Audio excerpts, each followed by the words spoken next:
Let's be real. The pencil, smooth and eraser tools in InDesign look completely useless. If you try to draw with them, it looks like a total mess. Honestly, they are basically a digital clutter for 95% of what we do. It's like Adobe left them in a box by mistake. In fact, I'm calling it now. Here are the 3 tools InDesign should delete by 2027.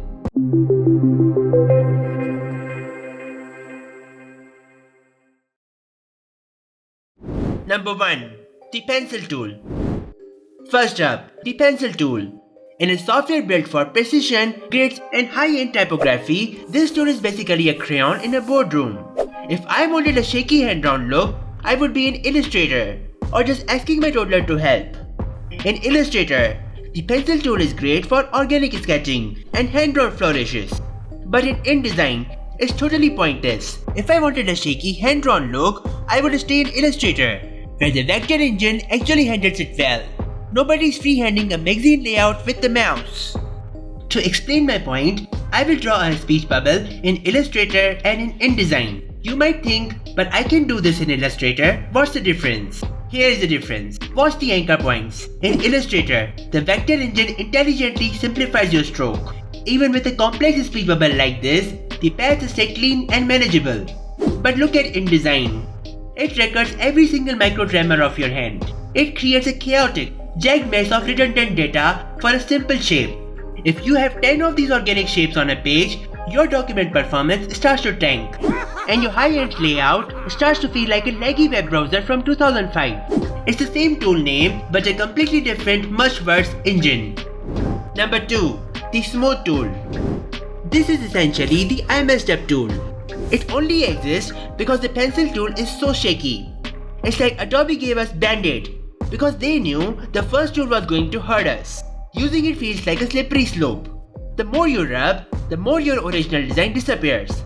In Illustrator, this is a lifesaver for cleaning up complex paths after a long drawing session.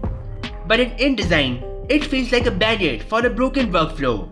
If we need a second tool just to fix the mistakes of the first one, maybe neither of them should be here. If my curves are that jagged, I'm taking them back to Illustrator for a proper fix.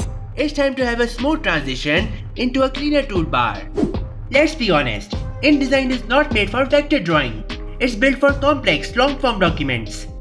That is Illustrator's job. To prove it, watch me try to fix this shaky path. In both apps, the Smooth tool is a guessing game that rounds off your corners into a generic, soulless blob. But in a layout software, this is a waste of time. I shouldn't be spending 30 seconds massaging a path that I could have drawn perfectly in Illustrator and linked in 3 seconds. We are designers, not massage therapists. We shouldn't have to rub our vectors to make them behave. If a tool requires this much babysitting just to look decent, it has no business being in your primary toolbar. Number 3. The Eraser Tool. Finally, the Eraser Tool. This is the biggest heartbreak in the toolbar because it doesn't actually erase your mistakes, just your patience. In Illustrator, the Eraser Tool is smart. It closes your paths and keeps the shape intact. But in InDesign, it's a total pathetic disaster. Instead of a clean cut, you are left with a mangled vector that you have to fix with the pen tool anyway. If I need to sculpt a shape, I will do it in Illustrator like a professional. Adobe, it's time to make a clean break and rub out this tool for good. Let's look at the final disaster, the Eraser Tool. I will try to erase a small section of this speech bubble tail in both programs. In Illustrator, it's a smart cut. It closes the paths and keeps the shape solid. But in InDesign, it's a total pathetic disaster. Instead of a clean cut, the entire vector path breaks. Now, the fill is leaking, the stroke is open, and I have to go back in with the pen tool to close the loop anyway. It's not an eraser, it's a demolition crew. If I have to fix this tool's mistakes every single time, it doesn't belong in my workflow. Adobe, if you are listening, it's time to declutter. We want a workspace that's as sharp as our designs, not a junk drawer of 90s relics. But what do you think? Is there a secret cult of pencil tool users out there? Or should these be gone by 2027? Let me know which tool you would like to delete in the comments.